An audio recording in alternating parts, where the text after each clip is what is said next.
Welcome to the Monsters Playbook. Everybody say hi. You're all here with me. Hi. Hi, fellow listeners. Welcome to the intro zone and welcome to another edition of Book Club. This time it is covering the story where we'll be talking about the first arc of the third season of the Cover Story campaign. We'll be talking at each other. And with each other.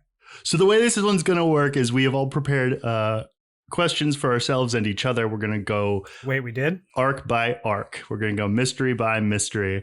And Lauren and Miah and I will share the questions that we have. John will can come improvise. up with them. We have questions and John has follow-ups. So which is the first mystery, Johnny? The first mystery is called Family Business. Ooh. I will... I'm going to say that after every mystery that we announce. So what happened with that one? What happened in this one is Preston Lariat wandered back into your guys' path, and you found out that you were hired actually by your least favorite person, Rex Crook, to investigate some of his generals. So the criminal empire of Rex Crook began to properly take shape. You started to figure out something was going on where someone was hoarding dead life in some capacity, and you met Tower, you met the captain, and you met Catrell. There's some really good NPCs there. My first question is, how much do you guys love Catrell, and is it even half as much as I do? She is adorable. We love her to pieces. She's our collective child. She grew on me. Yeah, Miah didn't like her as much at the beginning for some reason. I don't know. Maybe you were just channeling Theo to like jealousy because Mark was paying attention to her. Yeah. I was like, there was definitely some attachment to me, I feel like, from Catriel that I think you were jealous of. Mm-hmm. I mean, that's from my perspective. I have no idea, though. No, well, yeah. I mean, I think Johnny sort of, correct me if I'm wrong, I feel like you kind of made her as like, Mark, take this. Yeah, her main goal in life was to be a big fan of Mark's. A Mark stan. Mm-hmm. I love her. I actually was going to ask you about her, Johnny. And at what point did you kind of come up with her? Like, was it in the midst of planning in season 2? Or was it kind of right as we were about to start? And like, where did you kind of get the inspiration for her? If I'm recalling correctly, I had come up with her just before I started watching season 1 of the DC Max TV show Titans, where I thought that they had stolen my idea for the character of Starfire, but they didn't. I was just excited about my idea. I think I definitely came up with her in the planning of season 3. I couldn't tell you what the actual like germination thing was. Once I started to like really build out there and what was going on with it, that it was like there would be these other things and other people and other places, and you could potentially go from one place to another, and wouldn't that be odd? And you could potentially wind up in someone else's body without really meaning to be. And what would that be like to be a sort of Lowry style character who knows a lot about that side and nothing about this side? Right. And then I think from there, the kinds of things that she didn't understand began to... And one of the things that I felt Catriel introduced to Mark is kind of a strong sense of responsibility. Oh, Mark. like she came into my world living at my house and everything like that, and it was just like... Bit more responsibility than owning a bird. Well, it's just like she's like looking up to me for like, you know, these different things, and I'm like, oh... Mm-hmm. Honestly, I feel like Mark kind of looks inside himself at this point and really tries to figure out like what he needs for himself too. I think alongside this, like it gave him priorities, which is great. The thing that I came to enjoy was that this was someone who would do their best to always remain next to Mark, who would, quite by accident, this hadn't been my intention, but that person she makes Mark look very normal by comparison. It's like, Mark has been an outcast and kind of doesn't understand how the world works. But then here comes this person and it's like, oh, I guess I do understand how the world works because I know you're supposed to like sleep in a bed. I at least know that a cell phone is not a rock. Speaking of inspiration, where did you get the inspiration for Tower and the other generals? Like, did you I'm guessing your intention was to make Tower like a zealot of the stars, or did that just... That came after. My initial intent, I sat down, I still have the document. I remember I was at, it's called 331 Free Write, where I sat down at the 331 and just wrote out like, if Rex Crook were truly a criminal emperor, what would his criminal empire be?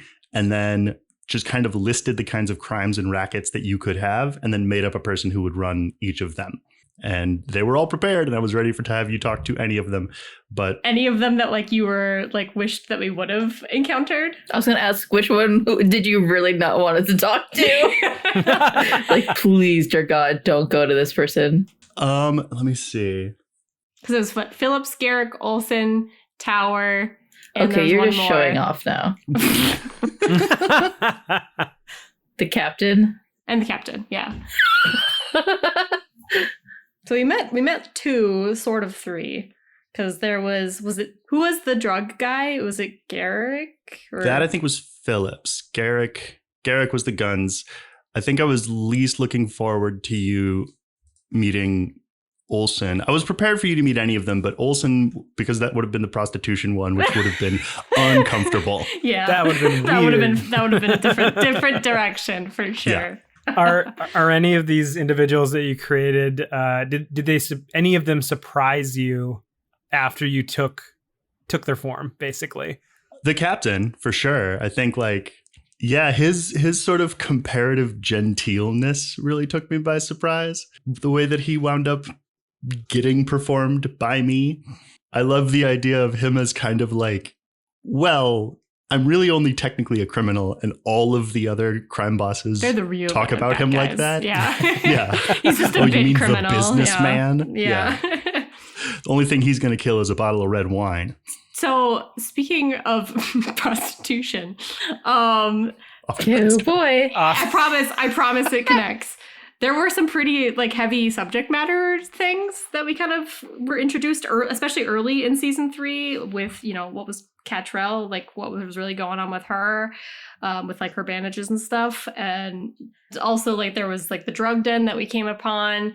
Was that like intentional where you wanted to show kind of more of those like kind of human horror type things that were going on? And was there like an overarching theme or things that you were trying to explore with season 3? I think the thing that this all started in season 2 as well, where once I started to like actually try to think of it not as basically a paper and dice based improv game, and more think about it as we're building something and telling a story, was to, focus on the horror aspect and focus on the things that scare me. Mm-hmm. And I think from there I'm always trying to strike that balance of being scary and upsetting so that you know that like the bad people are bad, but not be ugly or gratuitous, if that makes sense. Yeah, no, I think we do a good job at that. So yes, it was a concerted effort on my part to balance out some of the silly ridiculousness to like have some moments where it's like, no, these things that we are fighting, these people we are fighting, they are monsters. Mm-hmm. It was kind of nice, honestly, like to come into the beginning of season 3. It felt very much like a return to form a little bit of Mm-hmm. like, we're just investigating like people doing bad things. And like after like the highs of where season 2 left off with this like basically a god, with what was going on with the director. Right. It was kind of back nice. to the drawing board. Well, yeah, and just like back to our roots as investigators, like kind of doing our thing. So that was good job, Jonny. Well, I'm pleased that I do recall that as being also deliberate, of being like, we came off this very same kind of as what we did in season 2 with Duluth, to be like coming out of this very lore heavy, very knotted up business that with all these people you need to remember, what's something totally new that we can bring in, open the door to season 3's big bad without diving into the deep end, really. If Rex Crook had to offer something, what would actually pique the team's interest in working with him? Ooh, good question. Everybody answer now. Like what we would have taken as like a deal to do the job instead of... Yeah, I know like we're all heroes and we totally would not do it, but in an alternate universe. Because I mean, we did do like basically the idea was like, if we help you with this, you'll give us information on Nathaniel Rose to take him down, because we had basically spilled the beans to him on that to be like, hey, the people you're working with actually aren't really on your team. But what would we have taken instead? Or alternate way to phrase it, like, what with your share of a huge score from a job like that might your character have spent it on? Do you have an answer for Theo, Miah, to kick things off? A legal document separating herself from the family. Name change. Yeah, I don't know if there's anything like really super tangible that Kira would have accepted. It, like the things that are like going on with her, it would be like answers. Like if you could give me answers to like, does Ears actually know about me, and like the stuff that Casey wouldn't look into.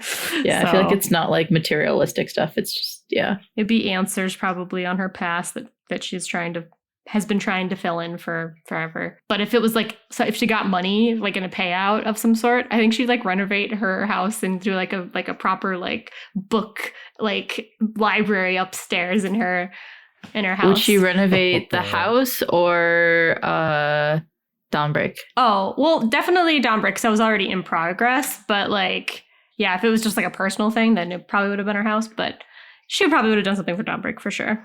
Mark's answer is either going to be the weirdest or the most normal. Oh, it's easy. The only thing that I would want is world domination. So, Oh boy. I'm just kidding. I'm thinking about this, and I don't think that there's really anything that outside of information that I would have kind of gravitated towards. I think that was just kind of, the task at hand, and Mark is very good about going at the task at hand. And I was going to ask you about that, John, because like I remember in that episode when Rex like was giving Mark this like opportunity to do this deal or whatever, to do this job for him, like you were like ready to kill him. Oh yeah. You literally straight up said like at point like, I think Mark wants to kill him. So like imagine a scenario where like that maybe like if Kira wouldn't have kind of stepped in to be like, no, I have questions for him, or like, no, let's try to work with him. Do you think he would have done it? And like, what would he have said to his mom? Because she's technically dating him. I think like the involvement of Mark in that situation and stuff, he was very focused on this guy is bad. And based on how we've taken out other bad people, like that was kind of the thing. So the only thing is I felt like there was more of a connection with this guy than most. So it was like, I don't know, I was on the fence about it. but I was feeling very strongly a particular direction. So I don't know. And if he would have went through with it, I don't know if he would have looked at himself the same way that he did throughout the rest of the campaign. Like it was a very like a snap decision type of thing. Yeah, kind of a snap decision that I think Mark would have had to live with. And I'm kind of glad he didn't. So yeah, me too. Glad you sought out a second opinion. I do have a question for you guys about Rex Crook, which is as Rex Crook's earthbound criminal empire began to take shape, how did the existence of a more normal kind of underground strike you guys? So like all of the stuff that going on with his generals, like yeah, the idea that like of the weird, monstrous, supernatural threats that you'd been looking at, to have something that's just like normal human misery. I can tell you, I told you what I was trying to do with it. But how did it strike you guys? From like the player perspective, it felt very like, oh, the city is even more like complex and lived in than we even realized. And we're like just kind of scraping away more and more of the layers of what's actually kind of going on in this city. So from that perspective, it was really cool. From Kira's perspective, I think it just straight up bums her out. Like, she's like, of course that stuff is going on, but it's just like, to think that there are actual people like profiting from these just horrible things that are like with the drugs and like all the stuff that like she saw, because she had like busted that drug den. She hates it. It just reminds her of like cult days. Like, it's bad. I feel like from Theo's perspective, like it makes sense. I mean, coming from a mob family anyways, like she knew it was happening. Me, Miah, as the player, I mean, I fucking loved Rex Crook. I mean, I know where you ripped it from, and I was just like, I want more. Like, I kind of wanted more of it. I just wanted more like Rex Crook. But yeah, I mean, kind of like what Lauren had touched on. Like, it was a nice, like, kind of like little break, and it was kind of a nice little bridge between, oh, there's these normal scary, shitty real life stuff, but then also there's little dabbles of like supernatural stuff in it. And it hits differently when it's like your city that you live in and stuff. And it's like very like, what's the saying? The friendly neighborhood Spider-Man or whatever. It's like, this is like impacting like us where we live. Feels a lot more personal. Yeah. And I thought that like, I mean, which I guess Rex did offer it to, maybe I'm thinking of the Stroud person, was just like, hey, Casey Davis, you're really good at what you do. You want to work for me? Kind of shit. Like that's what Rex gave me the same vibes of just like, hey, you guys do some things, you can make some money off of it. Like it was interesting. It was a fun, different twist, like cover story, but bad. Well, the next arc is the Dead Sea. What happened to the Dead Sea? So the next arc in the Dead Sea, Kira Ashwood had gone missing, and it turned out that where she had gone missing to was the Sea Kingdom, an area of there that was not supposed to be alive anymore. Speaking of there, which like kingdom is your guys' favorite? I know there's only 3, but like what's your favorite? Obviously the sky. Okay. We haven't seen the Star Kingdom yet, so I don't think we can. No, but it's still my favorite. Well, you're biased. Actually, You're biased just like Mark is biased, so I'll say the Sea Kingdom, sure, because I got to listen to a dead minstrel sing a song. Well, Jonny, which kingdom is your favorite? I love all of my children. Which idea of like the kingdoms did you come up with first? Like if you're just like, ooh, I like this idea of this kingdom thing, which one were you just like obsessed with and just building and building and building? Do you know, does that make sense? Like which was the easiest? Which one was the hardest to like flesh out? The Sea Kingdom was pretty easy to flesh out because it was just all dead. The sky was a little hard to sort of envision, but the thing I stole from Elder Scrolls series is, I think it's Valenwood, where the wood elves come from. They have ambulatory tree-bound cities. So their cities are on trees that walk around. And so I was like, what if that, but floating islands?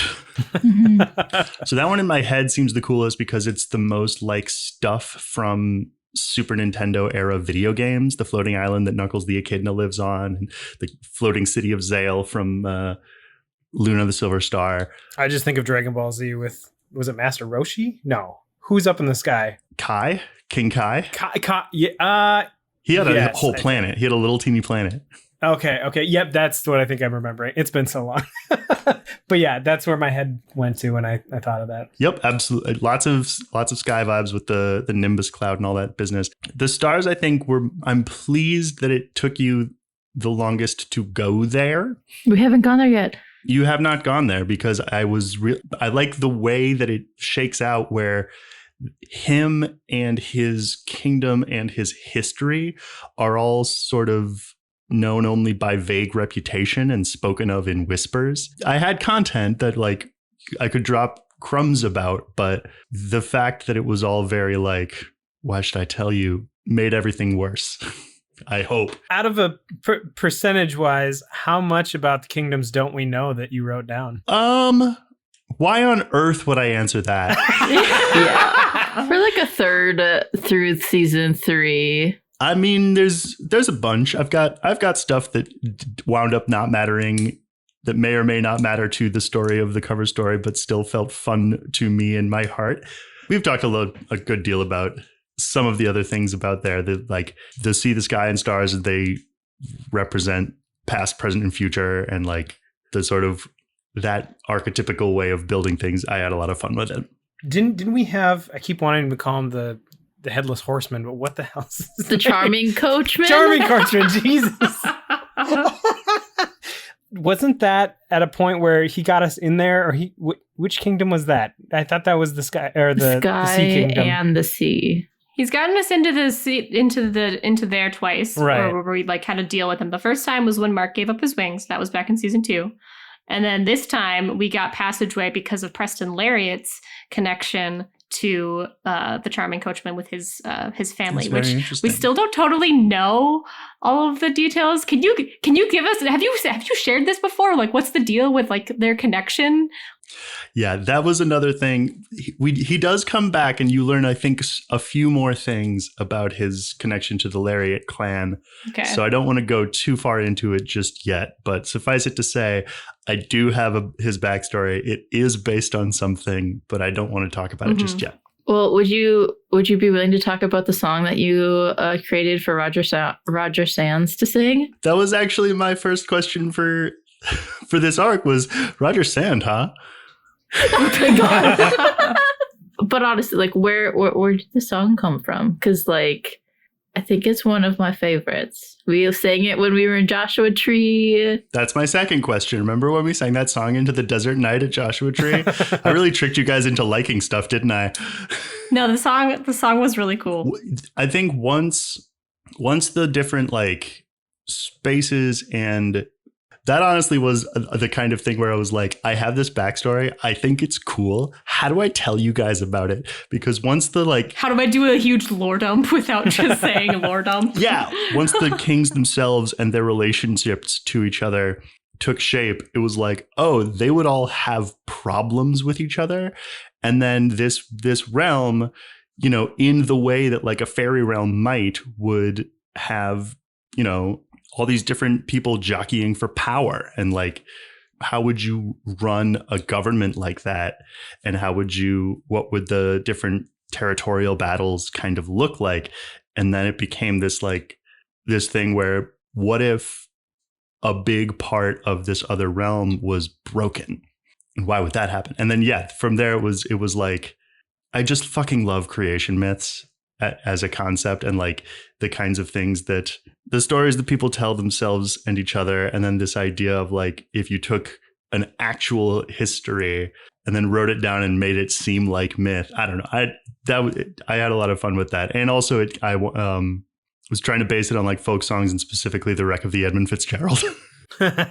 Also, I feel like sea shanties were very big, like around the time that you wrote it, because that was like what, 2 years ago.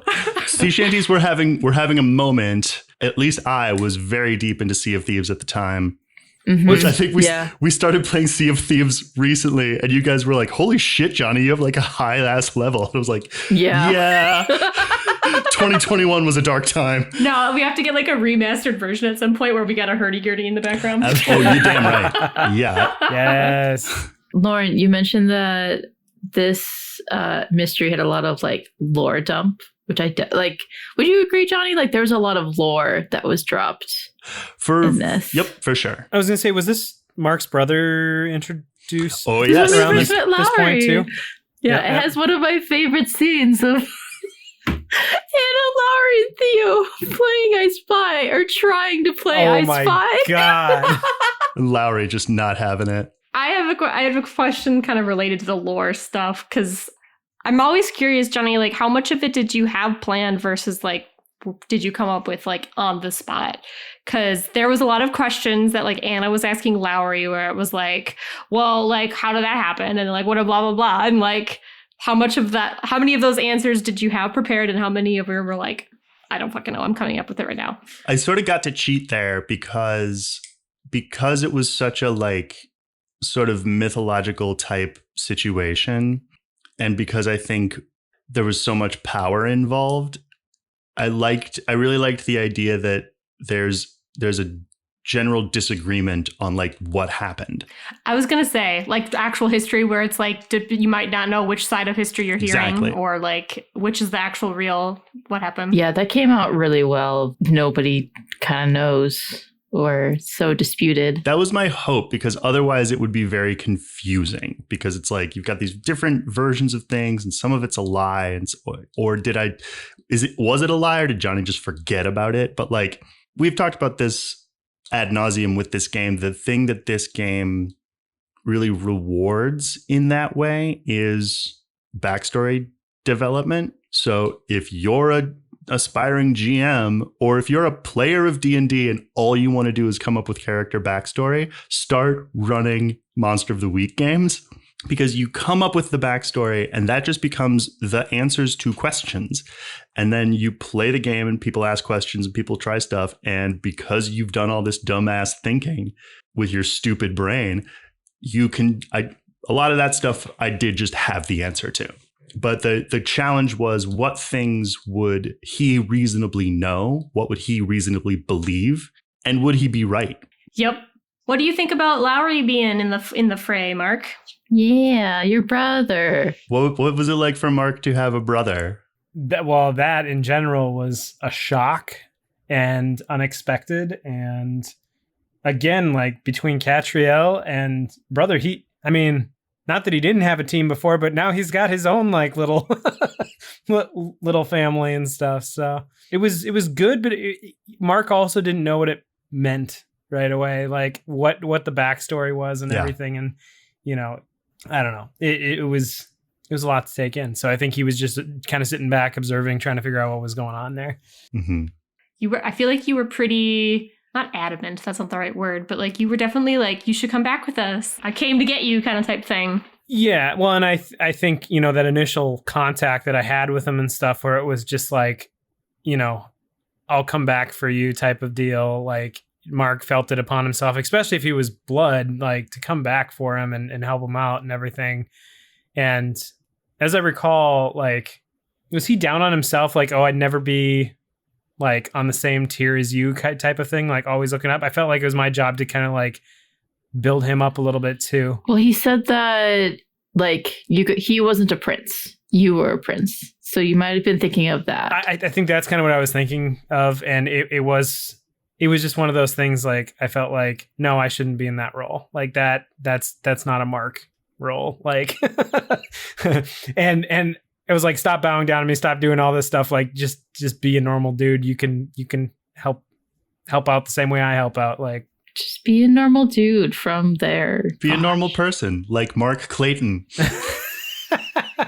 No, I was gonna say, like, I feel like Mark is really good about doing that. Like, when inevitably all of us, I think at some point have like had that moment where whether it's like Theo or Kira or Anna being like, I'm fucking up, or like I'm useless, or I'm like not contributing to the team. Mark is always the guy that is like, that's true. You're an important part of this team. Like, we all have a part to play. Shut up! Stop being mean to my friend. Exactly. I was just about to say, like, because I have a question later for John, but it's a trait that is of John as well as Mark, that like you're both very loyal. Like, I will come back and get you, or same with like the Rex thing. Like, you fucked with us. Like, like Mark is very loyal. Question to Miah. What did Theo think of all these changes? What changes? Just in terms of, really just the new people coming onto the team, especially Catriel. Like, what was going through your mind? We speculated earlier, but I want to hear the real story. If I remember correctly, Theo was going through a very hard time, because wasn't that also when Theo was also trying not to use magic? And just so I can recall, why did you stop magic again? Was it? I had several failed rolls and magic attempts, and that had hurt Anna and hurt Kira and Mark. I think Theo was kind of just trying to be your hero, trying to be as cool and powerful as you guys. But whenever she would try, she would fuck up, which then also led to like, okay, I shouldn't be using this. Like, my original idea of like magic is bad and my family is bad was, I think, weighing on her. Theo wasn't in a good place.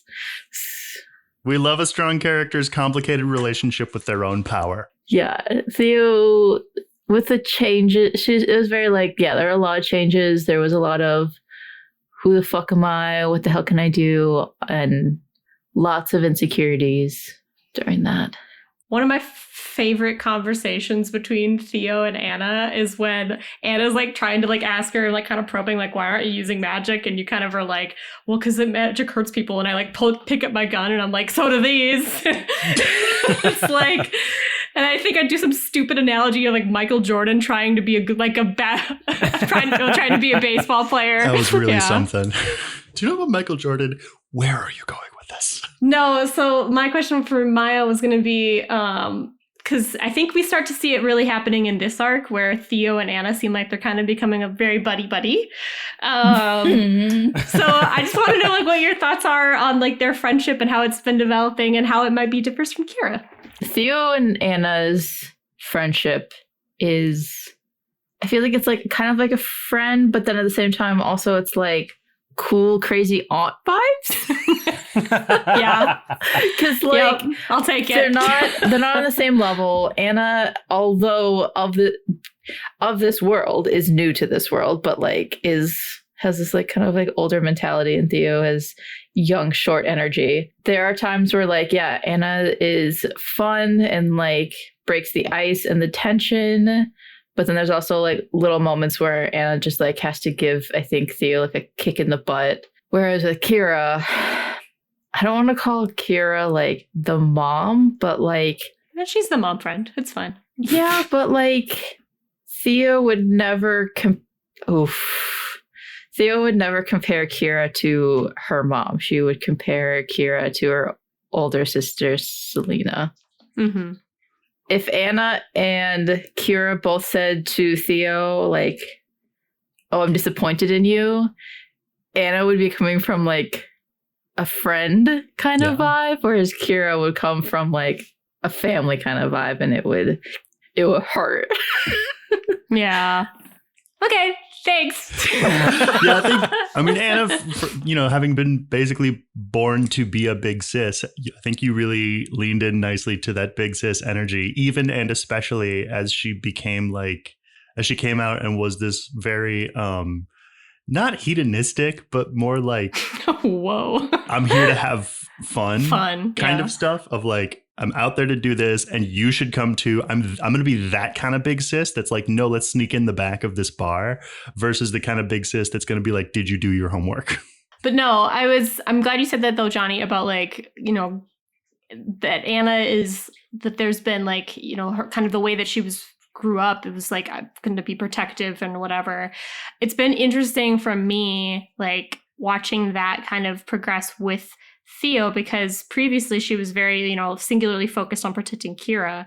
And I think she is still there to like protect Kira, but it's been fun as she's been growing in like her relationships with each of you, especially with Theo. I think she is doing the exact same thing she used to do with Kira, where it's like, let's not worry about that. Like, we're just gonna have fun. We're just gonna have fun. And like, don't worry about the sad things. Like, we can worry about those later. Could you argue that Anna is using Theo to avoid dealing with her own shit? No, I don't think so. I see it more like the way grandparents are with grandchildren, where it's like, we've raised these children. We knew how to do it when the stakes were very high. Now the child no longer needs me, but I have this other person that I can exercise some of these skills on, but without these things that I was very good at doing, but like my sister might not need me anymore. So like, where Anna's like, here's something I used to say to Kira all the time. Yeah. Yep. Because that's what they always used to do, where like Anna would make up stories where like back in the cult days when things were very upsetting, she would be like, you see those people over there? What's their story? Like, do you think that they're like part of the mafia? Like, she would just do that dumb shit just to like get Kira to think other things. And she's started doing it, I think, more and more with Theo, because I think she sees that Theo might need her too. And I think I had a couple of different characters do this mysteriously by referring to each of you as brother and sister and like tagging you that like, who, someone was middle sister, half sister. That was the angel, and it drove me fucking nuts. I know Theo was little sister, Kira was older sister, Anna was middle sister, and I think Mark was younger brother. This is something that I wanted to do more than 10 years ago in a D&D campaign, where I was like, what I want to do is have someone like needle the underlying secret personality of each of my characters. And I'm very pleased that I've been able to do that more than once with this campaign. To have like that was a kind of thing of like, I'm going to have this person refer to you by the kind of familial energy each of your characters gives off. Rude. Great. Thank you. So we finally make it out of there and we get to have some downtime, supposedly. And yet. Yeah, so next is the Reaper arc. What happened in the Reaper arc, Jonny? We went bowling. Kira finally got some answers about what her deal with connection with Dad is. And Deacon and his tattoos reared their ugly head. I have the phrase Deacon content bad. Deacon content bad. Theo became a prince. Lots of things happened. Miah, what did you think about becoming a prince? I won't talk about it. Actually, I'll let you think about that. Jonny, what was the inspiration for Star King?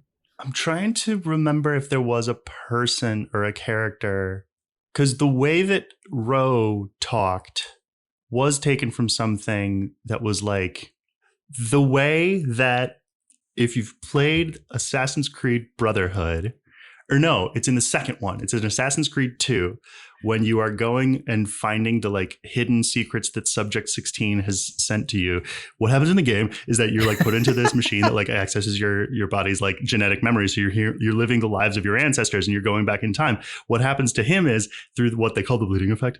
It's too much of his ancestors' identity and the act of going back and living these lives seeps into his brain too much. So he can't differentiate between what's really happening and what's his memory. And he like, there's a part where he's like trying to give you hints, but then he keeps getting distracted by being like, what century is it? Mm-hmm. So the way that she like lives in this perpetual now in a way that was taken kind of from that. The Star King, I was really just trying to channel someone who's like that puppet master, like the loom weaver, the fates, like who, if you were a person who knew what was going to happen next and who was going to be like, what I'm doing is moving pieces around. Mm-hmm.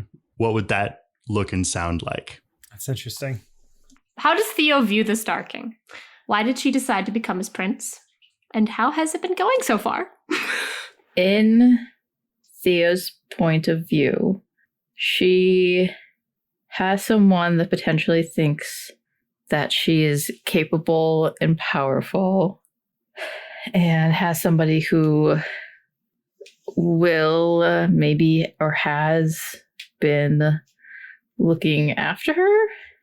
And I think this offer or opportunity to become the Prince of the Stars, like maybe this is it. Maybe this is what she is meant to do, should do. Maybe this can be her thing. Because like she doesn't want... You don't want to be part of your family. You don't want to be part of the family. I had wanted to be a nurse, but that clearly isn't really working out that well. It's been a very large struggle. So Theo's just looking for a purpose, and she thinks that this could be it. Might you say she's looking for a path? Yeah, I couldn't remember if that was already talked about on the podcast or not, but yeah. Yeah, that was the episode title for the episode where she chose to be his king, or his prince, excuse me. Yeah, I mean, I think coming out of like the hardship from the previous mystery to like this one, have from like feeling and like, oh, I don't trust magic, to then like, okay, maybe I can do this. And then the difficulty with like dealing with the difficulty of her friends like questioning her, like it, I don't know. This is another grand strength, I think, of telling stories in this interactive medium versus if we had all gotten together and decided to write a radio play or something, where like, to me, one of the compelling things about Theo's arc actually becomes how kind of unfocused it is, that you played her very well, Miah, as someone who survived a traumatic home situation in that way of that she has this command over magic and she has all this knowledge and she has all this stuff going on, but she kind of faces every scenario as like a cornered animal.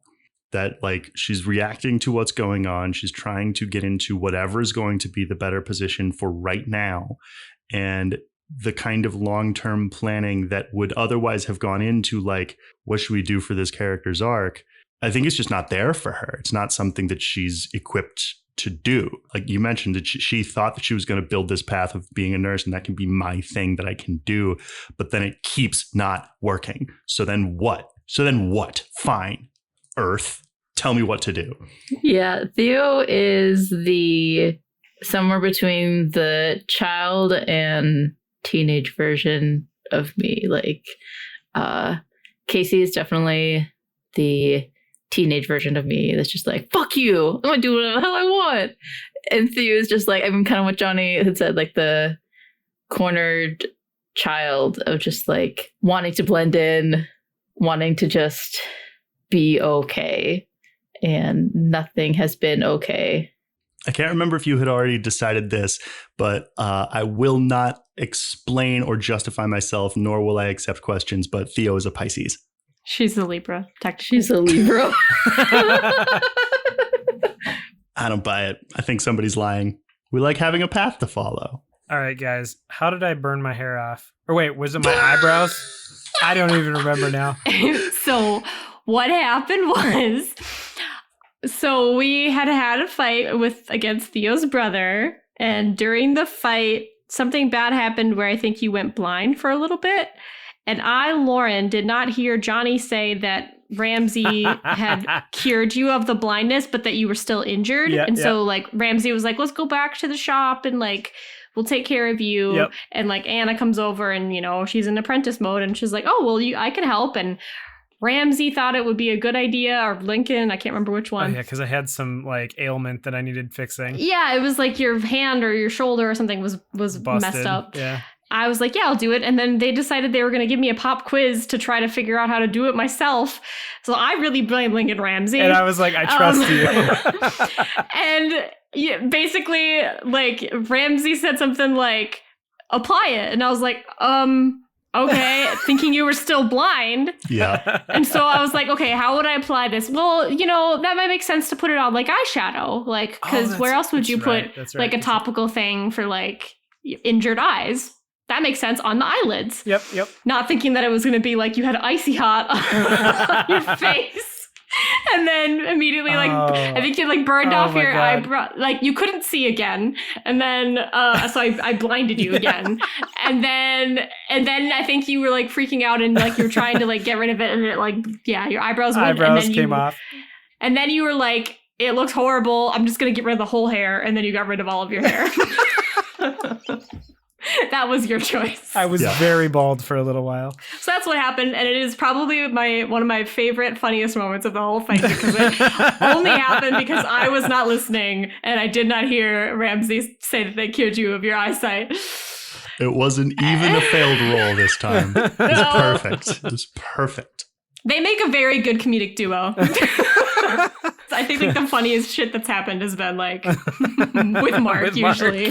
There's a reason that trip to the cell phone shop is so high in your memory. It was great. It was fantastic. I also adore just how 360 Anna's personality can be, because like in this same mystery, she ends up to Deacon is just like, don't you fucking hurt her, or like about Theo and stuff. It was like, oh, there's a big sister Anna. She's a Leo. She's fierce. And I also wanted to call out, this has been brought up at least a couple of times in the Discord chat, that like Anna is very clearly not stupid. She's just not well versed in the kinds of things that Lincoln Ramsey insists on grilling her on. Yeah, things that I would never was taught. And that if they were to like be a good teacher and take on Anna in the way that she would succeed, it would go differently. But that's just not how it worked. That's not Anna's the way that she is, and Lincoln Ramsey is the way that they are, and that's just trying to navigate a socially. They're trying to build it. Weird. Trying to build it. Well, and I was going to ask you, Jonny, speaking of Lincoln Ramsey, what do you think they make of Anna as their apprentice? How's it going?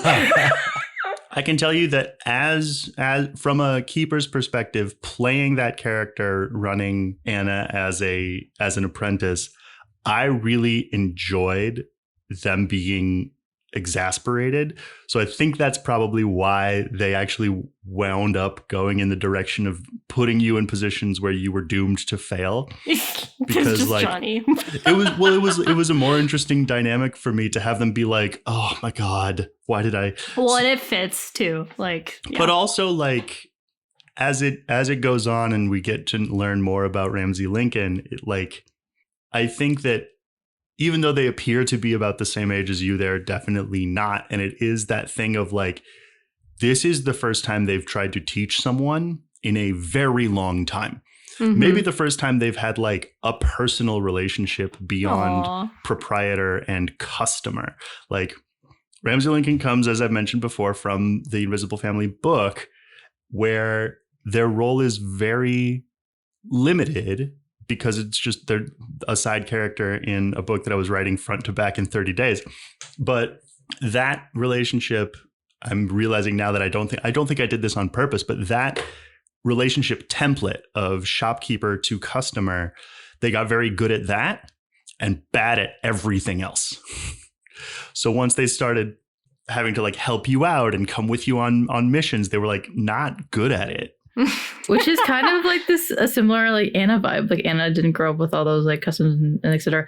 Also, I never pictured Lincoln Ramsay as like Anna's age. Like I always imagined them as like the older brother, older sister, like the dynamic between Casey and Jesse kind of thing. But it's not my mentor, so I pictured them exactly as you described them, as the person from Infamous Second Sons. Yep, like a shitty 20-something street kid. Like kindred spirits, honestly. Yeah, totally. Between them and Anna. If you saw them hanging out, you'd be like, oh, some kids. I don't think Lincoln Ramsay could have been like a mentor to anybody else but Anna. Like, I think that I don't know. I'm just thinking about the dynamic and like, okay, if I had a character like that and that was the dynamic, like it would crush me.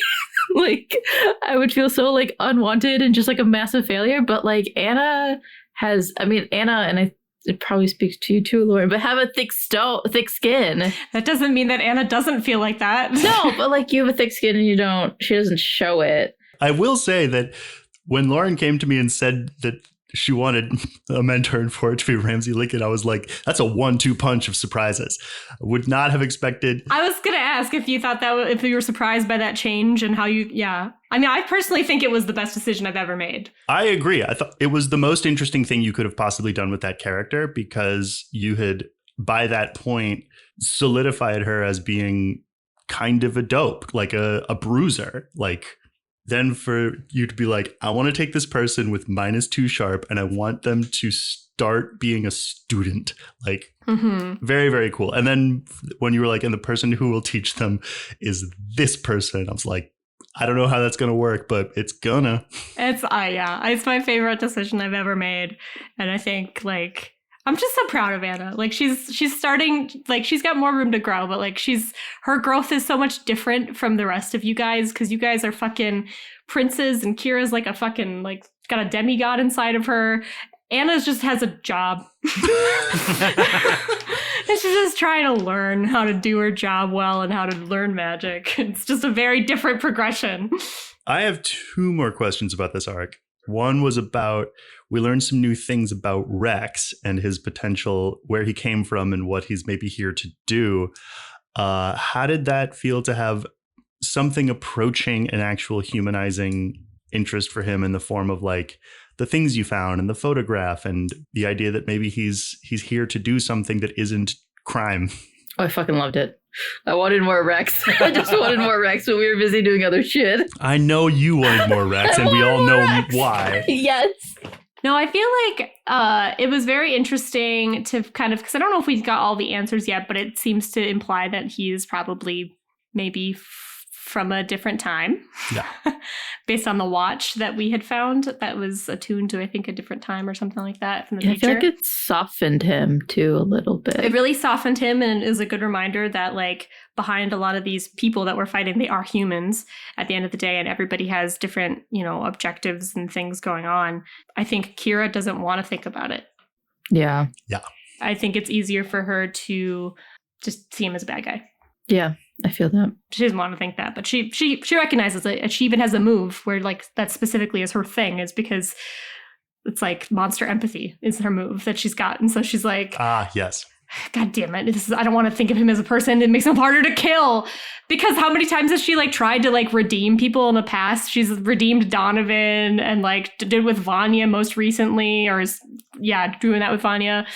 And like, she's like, nope, not gonna do it with this fucker, this guy that was gonna try to crack open my soul by killing my boyfriend. No, thank you. Yeah. What did it do to Mark, John? Because like Rex was first your mom's boyfriend. Did it change any kind of perspective? I don't know. That whole interaction just made Mark, I think, question his mom and like everything that was going on with her? Like, was she in on it? Like, should I be interfacing with these individuals? Didn't we have a discussion where you asked us if you should tell your mom? Yeah, well, and I was very... It was a big question mark. I wanted to make sure I wasn't feeding the bad guy, and I had to like challenge my thoughts about my mom at that point and stuff. And then also that was kind of reiterated when when Theo and I know she had an issue with you at first and stuff because you were Maggio. I think everybody has an issue with anybody who's Maggio. Yeah, but that just added to the I don't know about you. Yeah. Well, and I think like as per what we've already kind of talked about with Mark, you had made up your mind about Rex more or less. Yeah. And you were like, this other information gives me context here, but I still know what he is to us. Yeah. Well, and it's like at the end of the day, like everybody has their own shit, and it's like look at Kira at the like all the crappy things that happened to her, and she's not going out there like killing innocents. Like it's what you choose to do with it. And this guy is, as I like to say, it's an explanation, but it's no excuse. Yeah, like this guy is a full-on crime empire. Like, no, thank you. Speaking of horrible people, I'm curious to hear like Kira and Anna's point of view, and then also Mark's point of view, and then obviously Johnny's point of view on Theo, like so desperately helping Deacon. Like we all know up to this point that Deacon is a horrible son of a bitch. He's been horrible. He's been manipulative, abusive. But then in this arc, Theo so desperately wants to help him and is like hesitant with what Donovan is doing. And then in the end, after everything, spoiler, he's a dick to Theo. Yeah, but still like, a dick. What did you guys think as like maybe characters and players of like Theo's reaction and just how desperately she was just trying to help her brother? And if I recall correctly, I think Mark in that moment, well, just in all of the moments where you were trying to support that individual, I think he was very like, you're choosing to make this your battle, like. And we know that it's not good. From Anna and Kira's perspective, Kira sees a lot of herself in Theo, honestly. Just flashbacks to her trying to do the same thing with like Donovan, with like the hallway and all that kind of stuff. And not even before the hallway, back in season 1, when she like freed Donovan from like restraints or whatever. And it's like Casey was pissed about it. And it's like, why are you trying to help this guy? Tommy was pissed about it. Tommy was pissed. I got into a huge argument with Tommy. And so I think Kira sees a lot of herself. So she's been there before. So she really empathizes with where Theo is at. And I think she's just kind of was there to support her and whatever her decision was at that time. Because it was like, it's her family. It's her decision. Anna fucking hates him, but same thing. She's there to support Theo. Yeah. So she's like, yeah, fine. If he fucking touches you on though, like that's the last. I will second. I did see a great deal of Kira Donovan energy in the way Theo was being with Deacon in that moment. That it was like, I think the way you put it at the time for Donovan was, if there's hope for him, there's hope for me. And like, if Theo was to truly give up on Deacon and his ability to move beyond being this like enforcer for the family, if he can't do it, then I can't do it. So I have to make sure that he's allowed to try to do it. I did not think about that with Donovan and Kira, which is mind-blowing.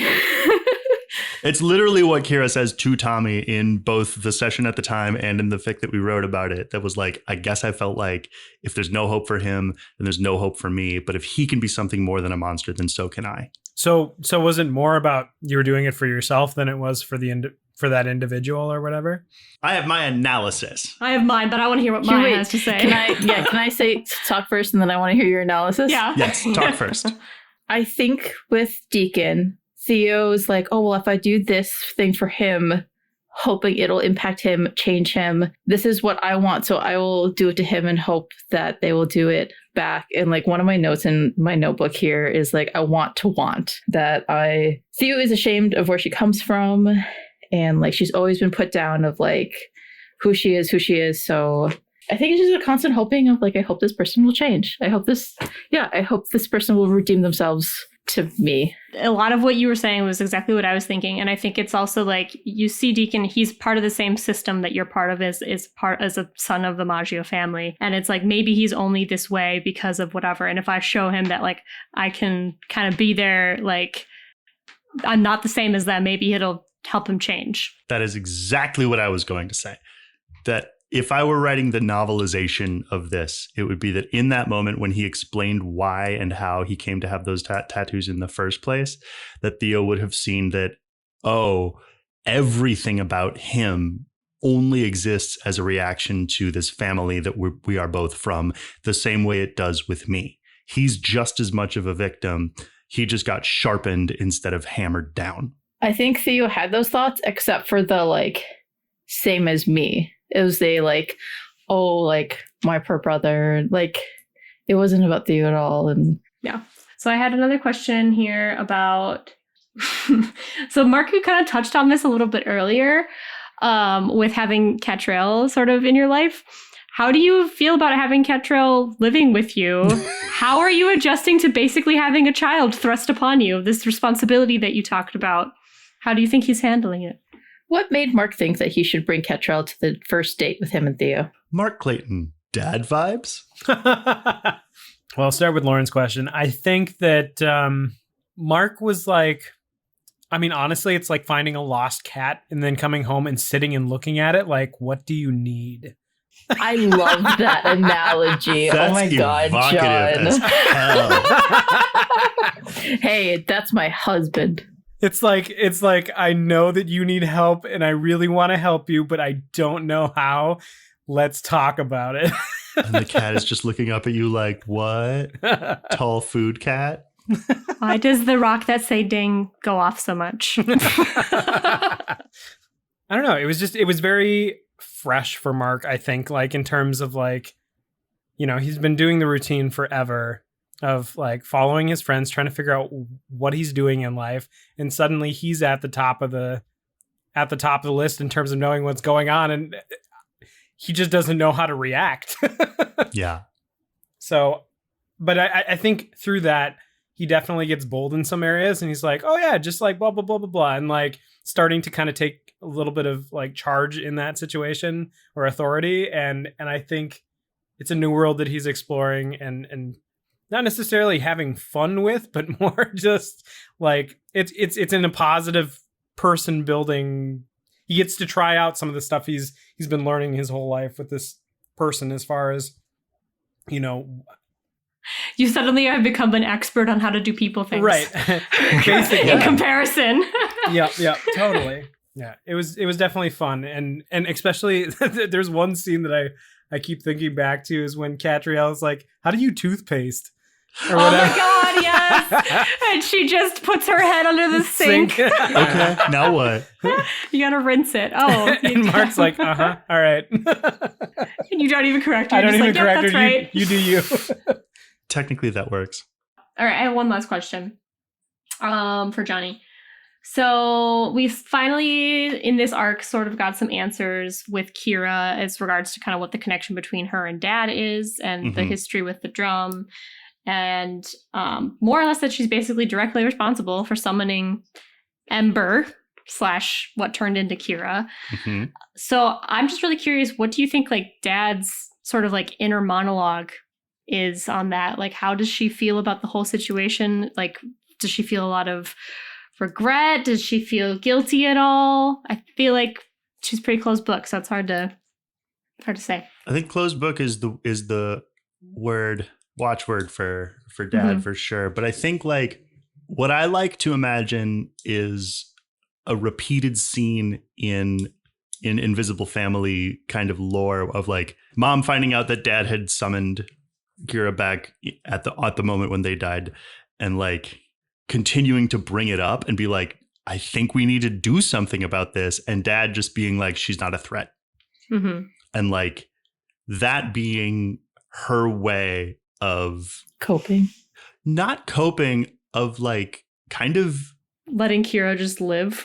Yeah. Like protecting you, that like I have my things that are keeping an eye on her to make sure that she's safe and not whatever. But like this thing that we are doing, what she's become is something that we don't need to go pester or stop or fight, because I'm responsible for that. And if something did happen with you, I think she would have gone and taken care of it herself and not allowed mom or kid or uncle to be put in danger, because I think she feels responsible for sure.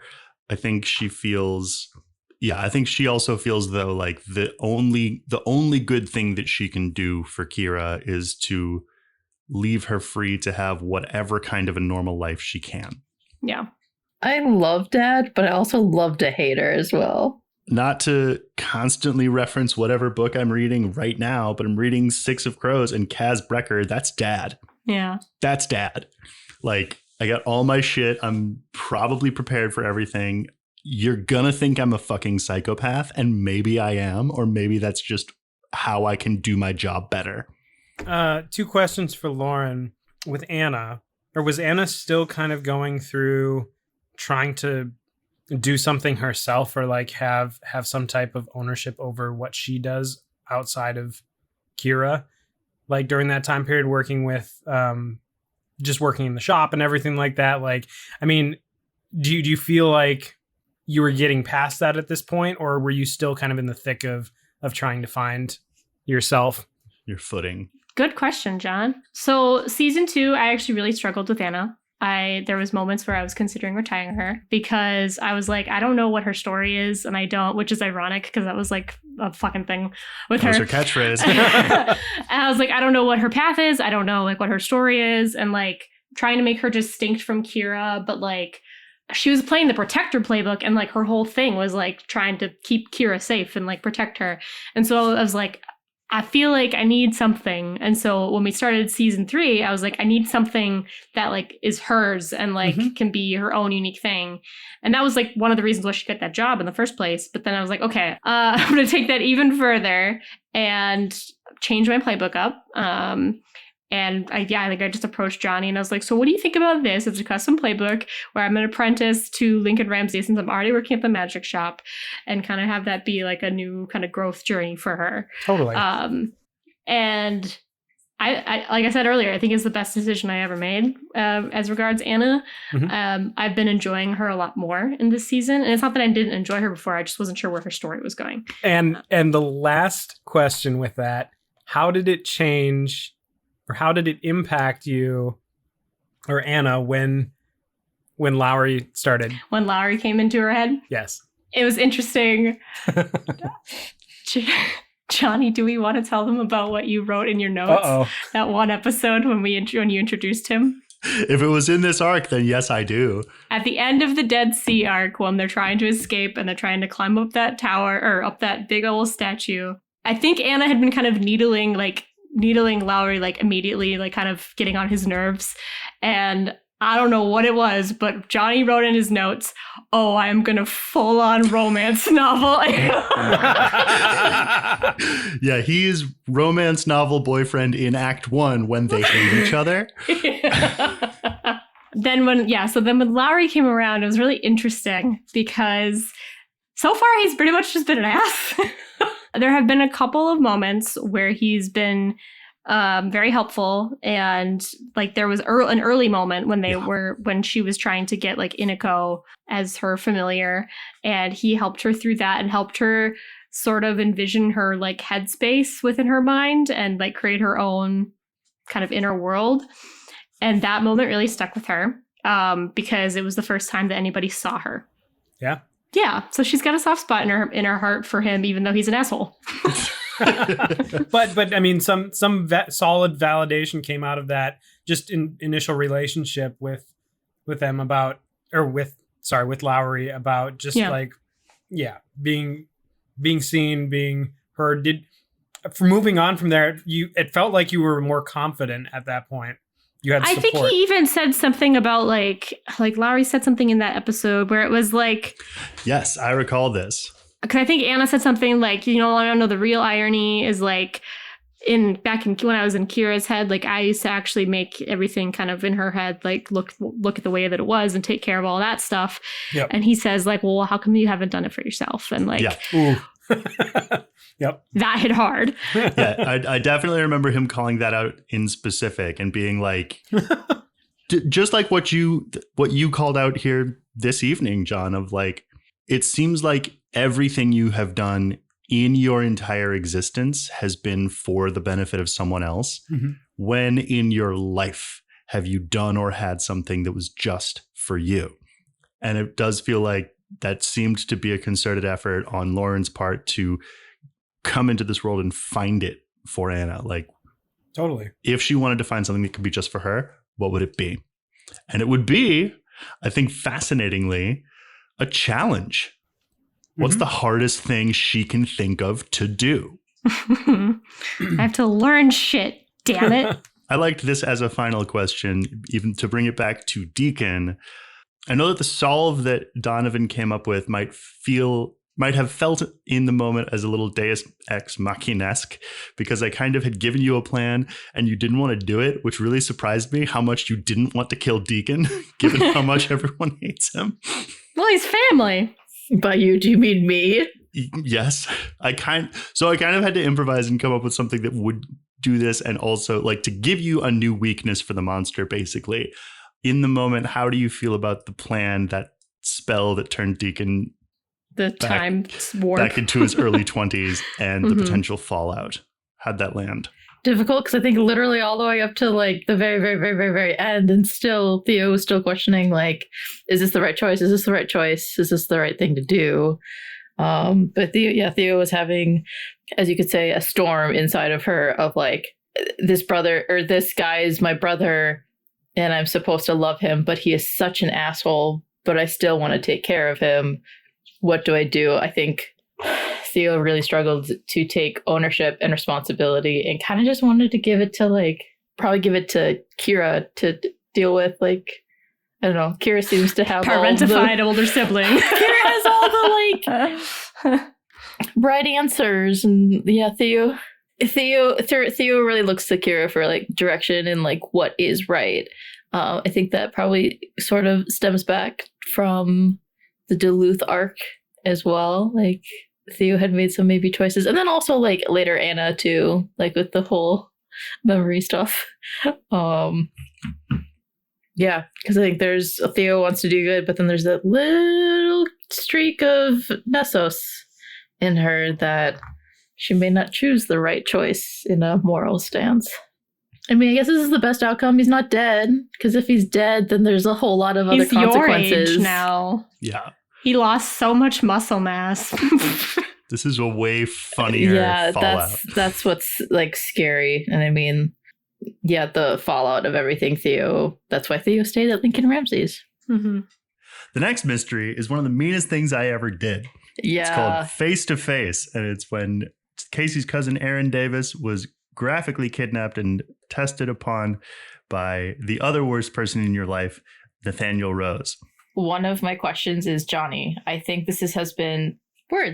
Jonny, I think this has been the most gruesome episode to date. And this also feels like a pivotal change and moment in the podcast, that things start to get more and more real. And the question I'm leading to is, was there a pivotal, is there a story beat that you were trying to get across in this episode or arc? Because like, slowly the hunters have been gathering and defeating and capturing the bad guys. I mean, now we have Nathaniel. So like, it just felt like things have led up to this horrible moment. Yeah, this was Nathaniel's cornered moment. I think I wanted him to be the bad guy of this arc, and I wanted to have justified all of your fear and hatred of him, I guess. Well, because he's kind of been there in the background.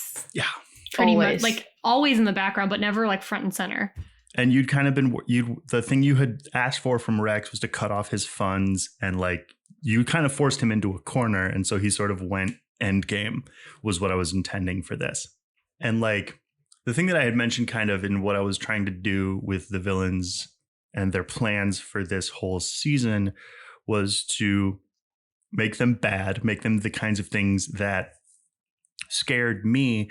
But a thing that I'm allergic to is like Saturday morning cartoon villains, where like they're here to cause suffering and make things be bad. Like, no, they're here to pursue their goals. Those goals are bad and steamroll over human living people, but they're still comprehensible goals. Like, you can still want to do, those are things that if you wanted that bad enough to do all those things, you could kind of get it.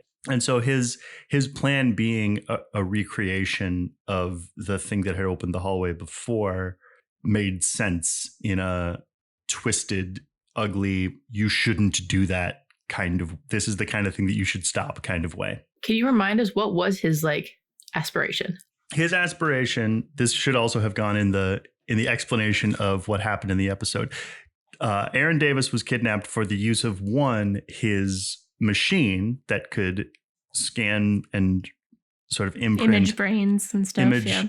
Brains, and his status as a third son that could access and then through the machine imprint past lives onto others. That what he was doing was trying to imprison Aaron, and then through the use of these homunculi put their identities or brains or souls or whatever he could get of Branson Branson and John Grawl and Bertie Stroud and Craig Throat, and put them into them, and then have them in their sort of artificial new now bodies redo the thing that would tear open a hole in the invincible hallway, that he could get whatever power they had gotten in the 20s. I love that moment where it clicked in my mind that that's what you were doing. Like, you were trying to that he was trying to recreate the ritual.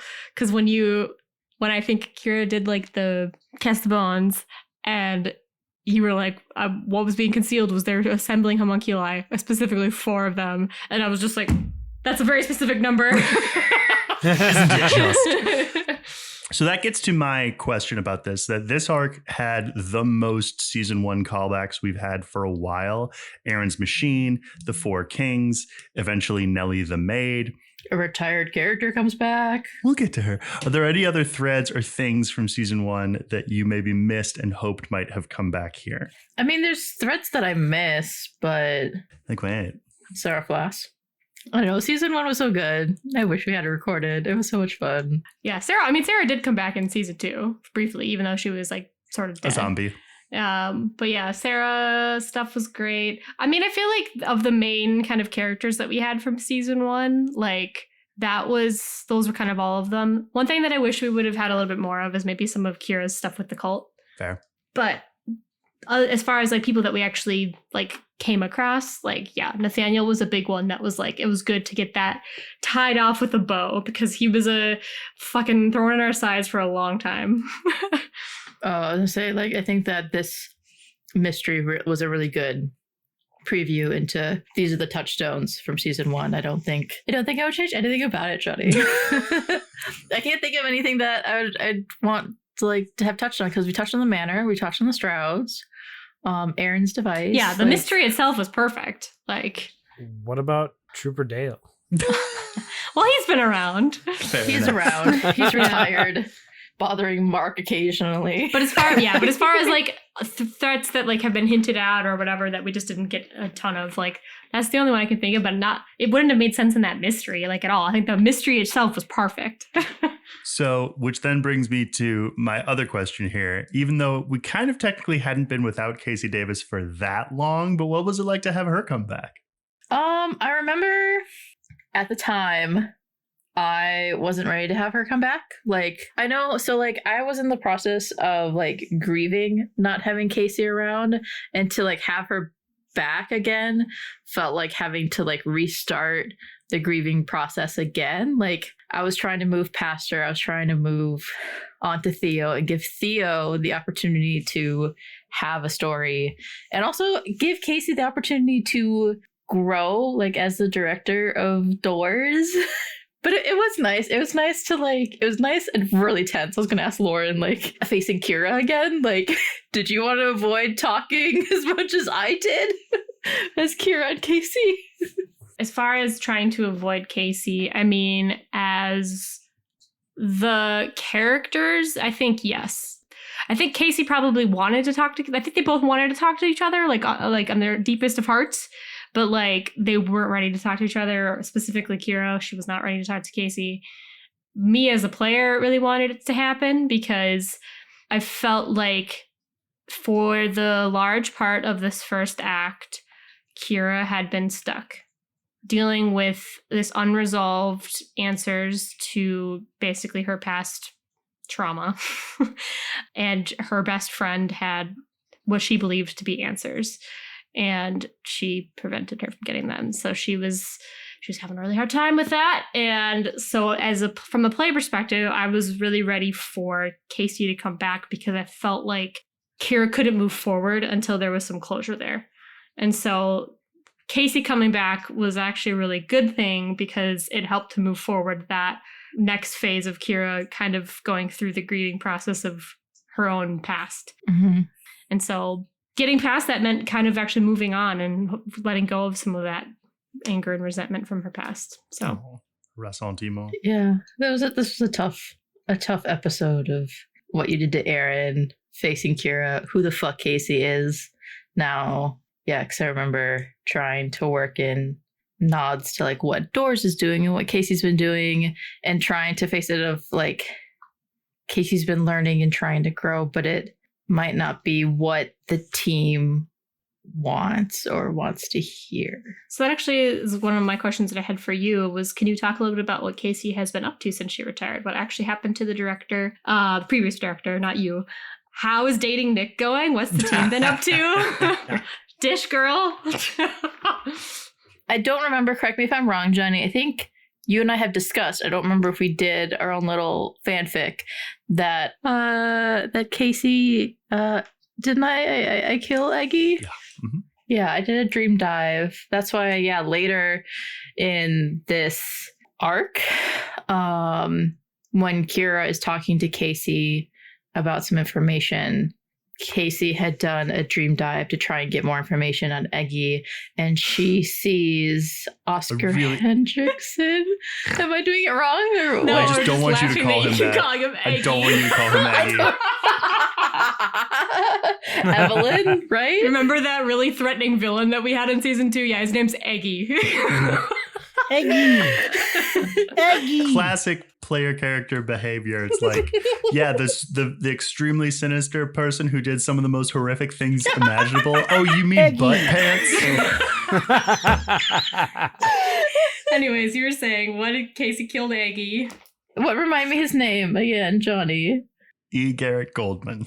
Goldman, okay. Yeah, Casey did a dream dive and found out some information about Oscar Hendrickson.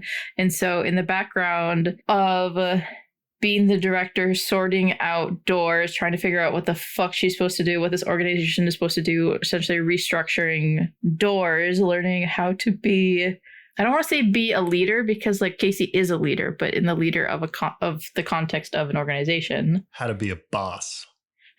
Yeah, I guess so. Yeah, Casey ended up killing Goldman. I think I would have to go back and look at the RP to see how that happened, like how it shook out that way. But yeah, I think what Jesse told Casey, like, it's in the epilogue where Jesse was just like, you have to make choices that some people won't like agree with, essentially. So Casey's been trying to deal with that and just trying to be this person, this boss, this leader, this person for an organization, and she's more important now. She's more important than she was before. So like we see that in this episode with Jesse and Gia, where Casey wants to do stuff and they're both like, you're an important person, you're an important asset all of a sudden. Yeah, you're not supposed to be in the field anymore, boss. Yeah. And then things with Nick is good. Things with Tessa was hard. But like Casey and Nick are like feeling it out. It's kind of casual. I wouldn't say it's anything like serious. Maybe me as a fan of Nick wish that we had more of Nick and Casey on screen. But again, Casey's retired. Casey's doing her own thing.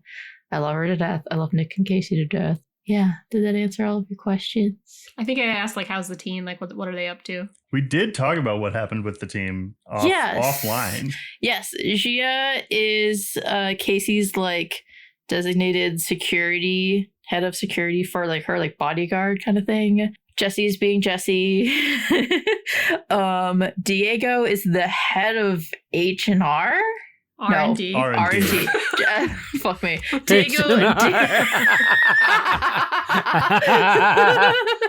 Diego like specifically asked Casey, like, I want to be like involved in coming up with this stuff, which was surprising and so cute.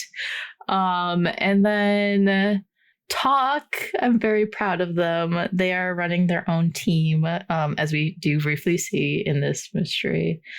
And then I put, it doesn't ever come up, but the author is on Talk's team.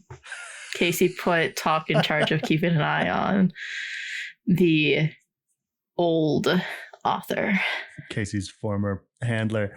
I will say, I don't think I necessarily clocked it at the time, and which means that therefore neither did he.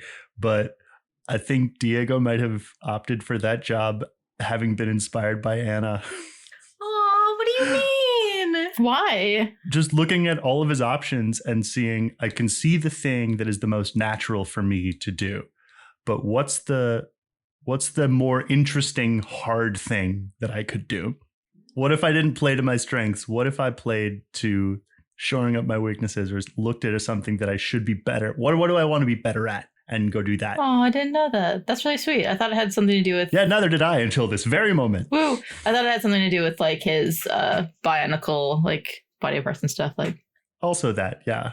He knows how to clean them. He knows how the people in the field are actually going to use these things. And maybe the people who normally build them don't. Yeah. Proud of all of them. Yeah, he's a good boy. Okay, I have a question. I think we already asked that one. Okay, John. Mark told Theo that he loved her in this arc. Fuck. And he even asked her to move in, but she said Whoa, no. whoa, and she whoa. didn't say I love you back.